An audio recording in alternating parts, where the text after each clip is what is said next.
So yun nga no, sabi ni Dr. Lab magi-strike na rin daw siya starting bukas. So sa makatuwid, ngayon na nag-announce siya, siguro nung mga nakaraang araw pa ay nagsimula na siyang mag-save ng mga link, no? Mag-save ng mga video o nag-check yung kanyang IT kung sino-sino yung mga i-strike. Pero syempre, meron dyan na mga hindi naman kasali. Sigurado ako hindi ako kasali dyan. Dikit kami ni Doc Lab Alam mo naman kami ni Doc Lab, tropa kami niyan. Ganyan kami. Ganyan. Ang nag-aalala ako dun sa mga kasamahan namin na reactor. Kasi nga, nagbanggit siya, di ba, kagaya ng nasa video, nagbanggit siya na sinasabi niya na 2 babae yata, tapos may isang lalaki, hindi ako sure, at medyo lalaki, pero parang babae na rin. Parang ganun nung sinasabi niya na bibigyan niya raw ng strike at ito ay tinatrabaho na rin daw ng kanyang IT. So parang nagkukumpetensya sila ngayon ni Kapeso, no, ng mga i-strike. So pag nagkataon na masasama ako diyan, ma-strike ako ni Kapeso, ma-strike din ako ni Dr. Lab, mukhang minamalas-malas tayo ngayon pag nagkataon. Sabi ko nga, yan si Kapeso at si Doc Lab, dikit yan. Dikit lahat yung mga yan. Kaya hindi tayo basta-basta may strike. Ngayon, ang masasabi ko lamang dito, no, sino kaya sa tingin ninyo yung binabanggit ni Dr. Lab na kanyang bibigyan ng mga strike? Yung isa nga sa pagkakaalam natin, hindi lang basta strike. Pag nagkataon, mukhang ipapa-deport pa. I-deport tapos makakasuhan at mukhang sasamahin ang kanyang buhay. Pag nagkataon. Kasi naman, okay lang naman dito sa social media yung mga pumuna, no? Mag-criticize, sabi nga nila. Pero wag nang umabot dun sa point na magkakapersonalan na. Tayo nagsasalita, namumuna. Pero nandoon pa rin sa taong ating pinupuna kung paano niya titignan, kung paano niya tatanggapin. Kung ito ba ay makakabuti sa kanya or makakasama. Kung ito ba ay constructive or ito ba ay destructive? So, alin sa dalawa? No? Kasi naman tayo din naman kahit papaano, nagko-content din. Tayo din naman ay pumupuna.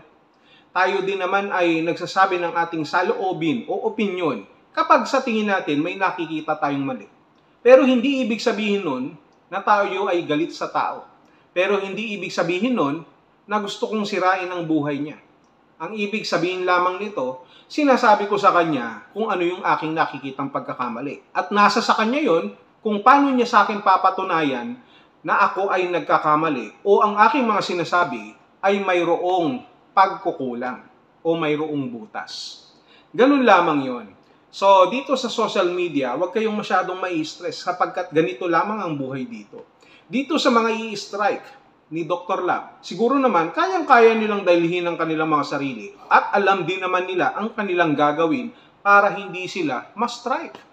Diba? Kanya-kanyang tago lang naman yan Siyempre, diba? Ako nga no, sabi ni Dr. Lab, yung mga gumamit daw ng video niya, no, nagsalita sa kanya, kinontent siya, gumamit ng video, thumbnail ng mukha niya. So, ang ginawa ko, nakita niyo naman sa mga content ko nung nakaraan, may mukha si Dr. Lab, meron pang video. So, bala kong itago rin yan. At palitan ko yung mukha ni Dr. Lab, papalitan ko, tatakpan ko ng mukha ni Virador. So, yun ang binabala ko talaga. Siyempre, mahirap na, baka ma-strike pa tayo. Nag-content din naman tayo. Sabi nga ni Dr. Lab dun sa live niya, na yung mga sinasabi ko raw mga joke-joke lang daw. Akalain mo yun? Joke lang daw yung sinasabi ko, ayaw niyang maniwala. Bakit kaya ayaw niyang maniwala? Isamantalang seryoso naman ako sa sinasabi ko. At isa pa, na kahit daw joke yung mga sinasabi ko, nasasaktan din daw siya. Nakakasakit din daw pala. Pero ang tanong dito, bakit hindi nagagalit sa akin si Doc Lab? Sa tingin ninyo? Bakit hindi niya ako nape-personal? Bakit hindi kayang kumulo ng dugo ni Dr. Lab sa akin, kagaya ng pagkulo ng isang sabaw? Bakit sa tingin ninyo? Diba? Wala naman akong magiging problema kay Doc Lab. Maliban lamang kung susulsulan yan nitong si Virador na pa-interview pa. No? Tapos may nalalaman pa siyang strike is waving, napa-comment dyan. Dito kay Dr. Lab, kung sino man yung kanyang mga binanggit na mga babae dyan o kung sino pa yung mga kakasuhan niya o medyo alanganin na kanyang nababanggit, nasa sa kanya na yon, karapatan din naman niya yon. At naniniwala naman ako na kaya din naman sigurong sagutin ng mga ibang reactors na kanyang pinaplano na i-strike, yung strike na paparating na kanilang haharapin dito kay Dr. Lab.